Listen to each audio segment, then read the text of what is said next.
Okay, I have some stories to tell, and the first story, for that we have to go back in time. Oh, sorry, not that far.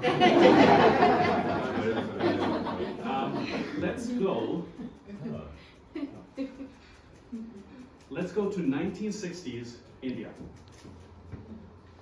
To the city of Patna in East India.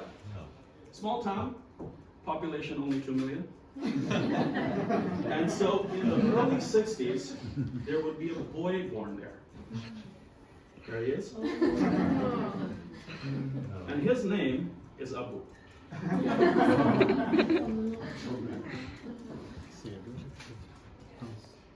There would also be a girl born in the same city. Her name is Ammi. So Abu and Ammi got engaged in 1982. And then, 7 years later, in 1989, just a couple of weeks before the Berlin Wall fell, they got married. Here's some pictures from their big day. There's Ammi. She hadn't gotten much sleep for a couple of days before and here's Abu again. Here's our grandfather who died in 2001. And that is actually Abu's grandfather on his mother's side. So 3 generations right there.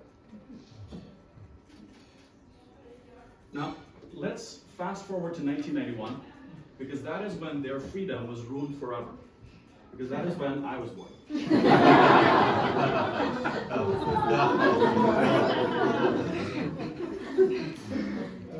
And then in 1994, my younger brother and the handsome groom getting married today, Monsieur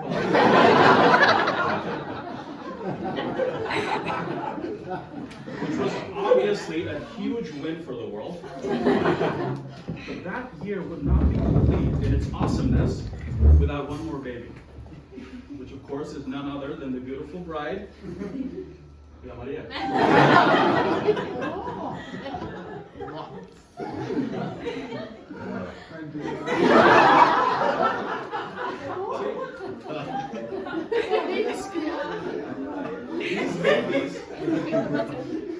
These babies didn't know it back then, but years later, their paths would meet. It's much more advanced than you. But for now, let's just stay in the 1990s, because in 1996, Abu had been working for the biggest oil company in India for 9 long years. He was starting to get a little bit bored.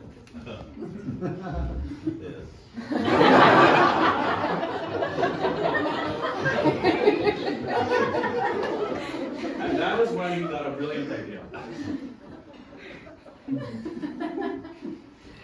And that was to uproot his entire family and move to Norway. I don't know what he was smoking that day, but he's Actually, Rafael, it was your mother's idea. She wanted to go where there's lots of snow. Now, moving to a completely different country at that age was not exactly easy. But Mashir and I, we had each other. Here's Mashir feeding me his favorite biscuits, which he practically ate like a meal every day.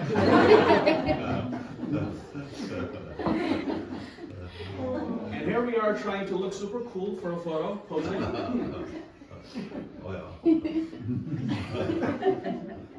See, when we were kids, we would spend all of our days watching the same Bollywood movies over and over again.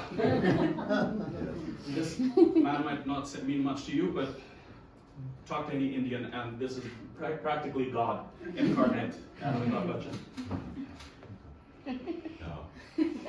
And in order to learn Norwegian, we actually read Donald Duck comics. And that's how we actually learned a lot of Norwegian. And as he was growing up, Mashir became a multifaceted individual. And today, I'm going to introduce you to 3 different sides of Mashir.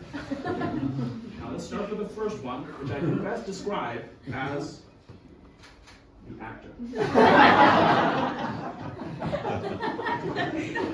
See, Mushir started his acting career early because already at the age of 2, he was completely immersing himself into the role of the most famous villain in Bollywood history. Gabbar Singh.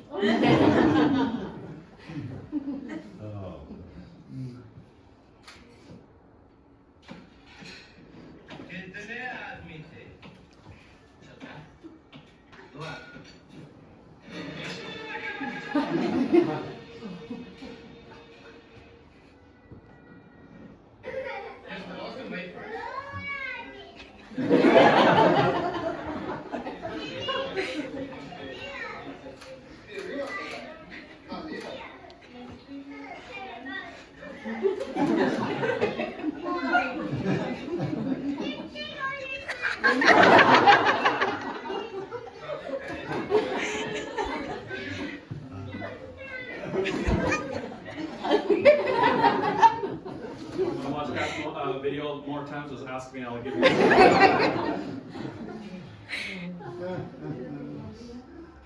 Now, Mushir actually made a career for himself as a child actor because he would go on to star in not 1, not 2, but 3 movies.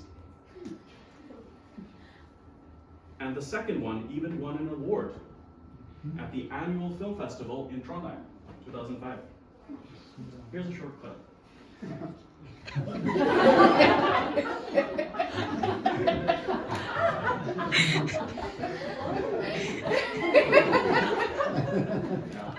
The likes of Liv Ullmann were there actually, giving out the awards, and we were actually compared to the Coen brothers, if you can believe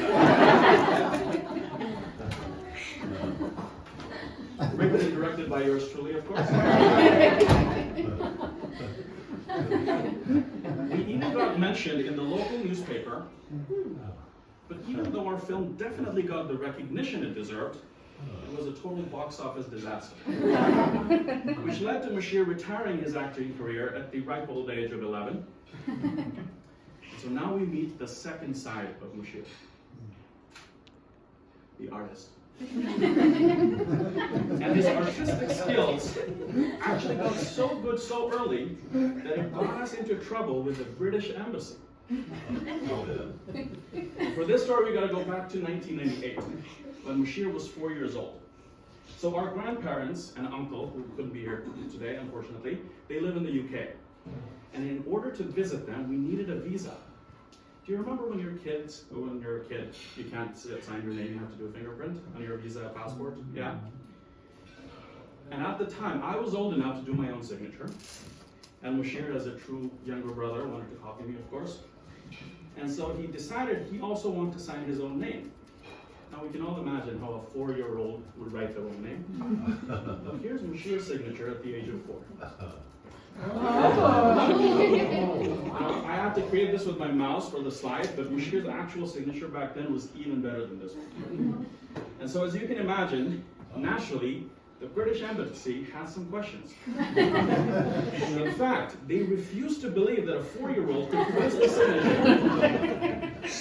So much so that our entire family had to go to the British Embassy. So Mushir could recreate the signature. This is a true story, isn't it? Don't worry, Mushir, I won't tell your students about this. Now, when Mushir was 8 years old, a little later, this skill would come in handy.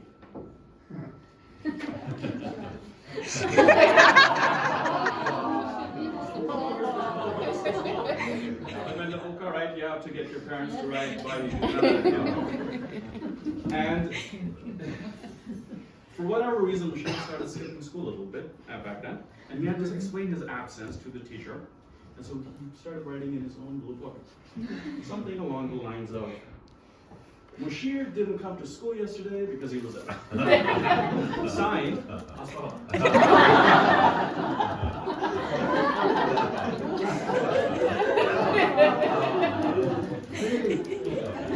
The best part is that it took the school an entire semester to figure out what was actually happening. And that is when Mushir actually eventually got caught. I may have found out. Rafael, Yeah. I did the same thing when I was young.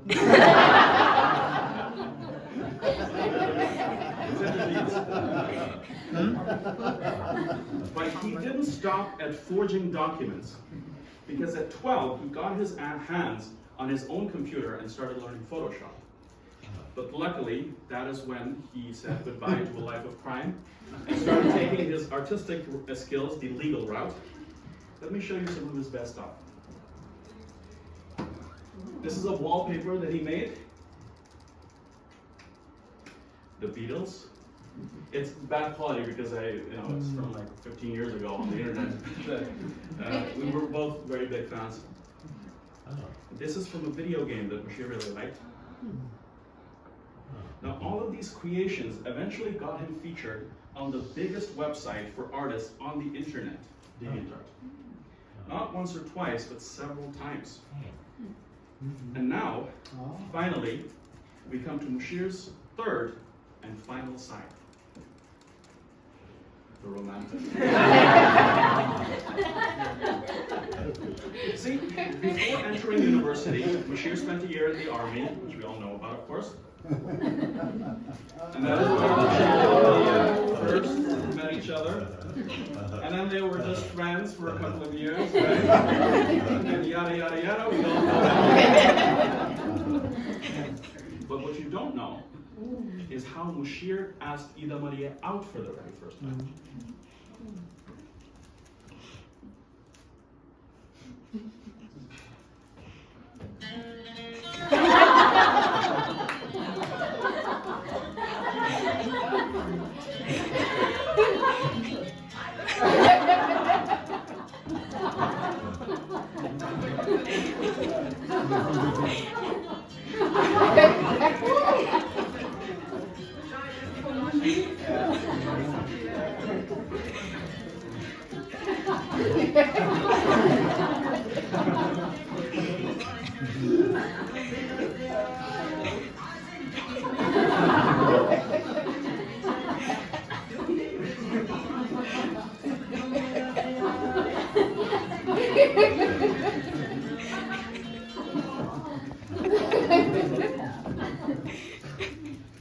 And the rest, as they say, is history. But now I want to get serious for just a little bit, and I promise you that we're almost done here. I want to just take a moment to appreciate how mysteriously the universe works sometimes. And you replace universe with God, Allah, Yahweh, Vishnu, whatever you believe in. Who could tell you that two people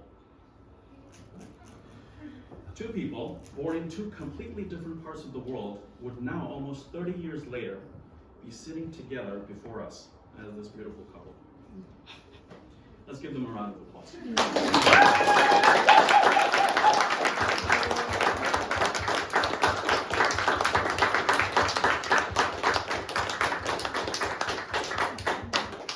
Ida Maria and Mushir, may you live a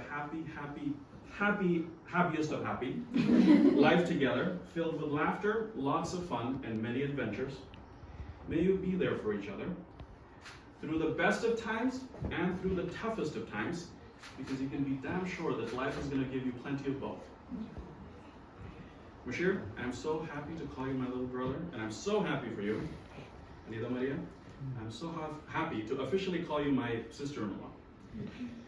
And to everyone else, to my new extended family, I really look forward to getting to know you all. Cheers.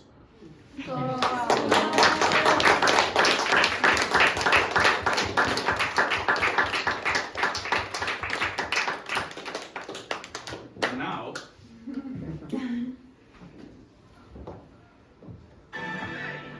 Isn't we supposed to be having a fiesta?